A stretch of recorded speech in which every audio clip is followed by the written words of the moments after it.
14 चिरां दुवारनि सिङाव थानाय जेने रानिखाता पिएसनि आन्डाराव निउ आमिनपारा गामियाव दिनैसिमावबो दानि सरकाराव खुंथाय थानाय जे इउपिपिएल गभार्नमेन्ट बिसोरो दिनैसिमावबो जोंनि गामियाव हाबनानै नायफैयाखै आरो लामा सामा जोंनि थाखाय सुबिदा खालामफैयाखै।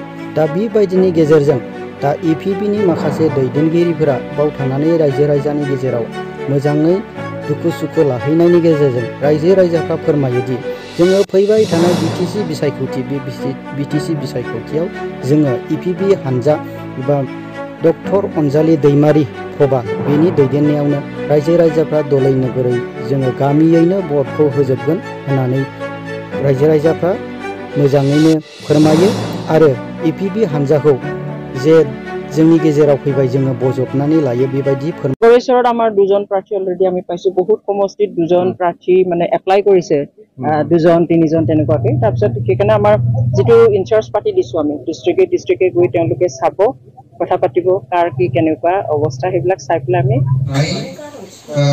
लांथ'वामोनब्ला नोंथांमोननि बिटिआर सुक्तियाबो जायामोनलै बेखौ नोंथांमोननो एरगोन। थारमाने एनडिएफबिखौ एरैनो बेरैनो खालामनानै बिसोरो बे सुक्तिखौ खालामथारनाय जादों।